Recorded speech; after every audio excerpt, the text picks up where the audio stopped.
Hi, I'm Judith Kingsbury from SavvyVegetarian.com. Today I'm going to show you how to make black-eyed pea curry.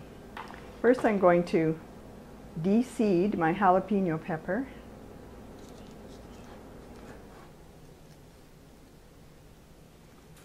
Then I'm going to cut it into little strips.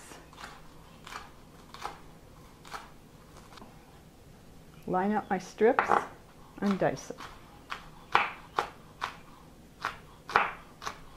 Next I'm going to peel and mince some ginger. Cut a couple of thin slices. Trim the peel off and chop it up.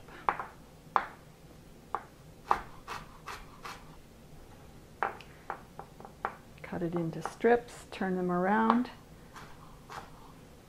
and cut those into little pieces. Next I'm going to heat a tablespoon of olive oil.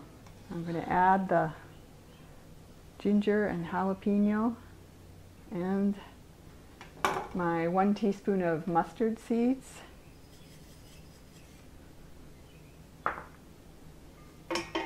Stir those on medium-low heat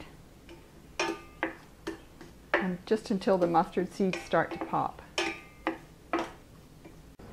While I'm waiting for my jalapeno and ginger and mustard seeds to do their thing, I'll chop up my tomatoes. If I were really particular, I would peel these tomatoes. But I'm not that particular. I don't mind a few tomato skins floating around in my curry. So I'm just going to quarter these tomatoes.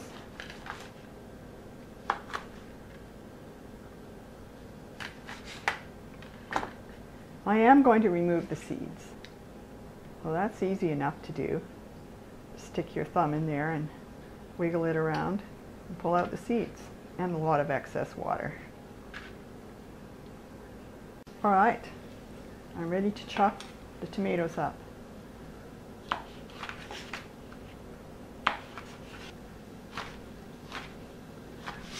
Chop them into chunks.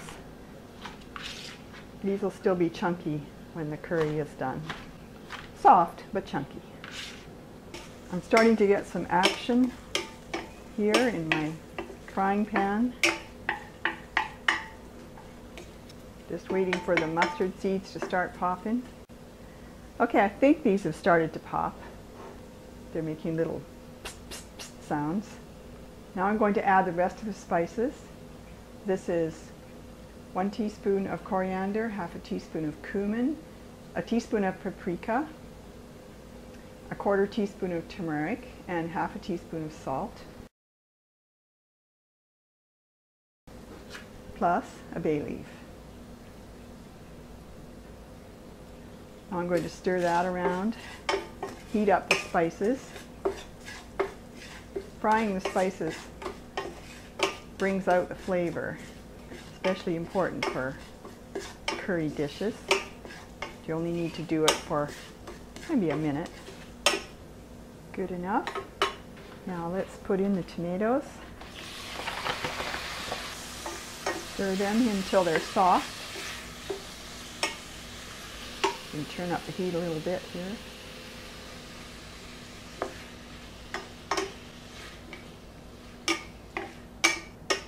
Oh, that smells so good. So I'm just going to wait for the heat to come up and the tomatoes to get soft. And meanwhile, let me tell you about my black-eyed peas.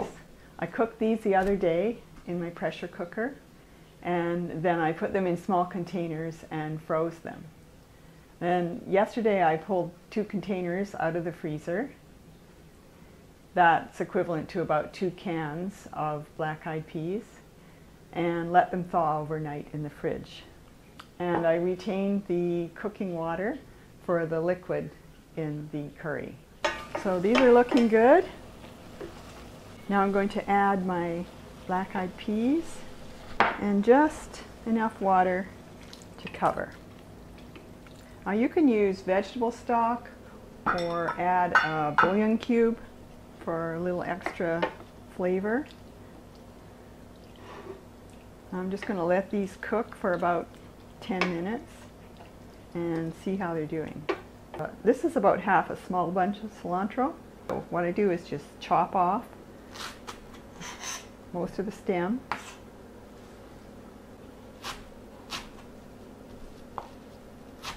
Keeping my fingers tucked back out of the way. Oh, cilantro smells so good. If you're not a fan of cilantro, you can use basil or parsley. Okay, here's my black-eyed peas that have been cooking for about 10 minutes. They've gotten thickened up a little bit. I cooked them really quite hard, like lots of heat. Boil those babies. They'll cook down more the longer you cook them, and the sauce will get thicker. But this is about the right thickness to serve over rice. Now I'm going to add some of my chopped cilantro. About a quarter cup, and stir it in. Isn't that pretty? Now at this point you can taste it and see if it needs more salt, more heat. If it needs more heat, you can throw in a little cayenne pepper or some green curry paste.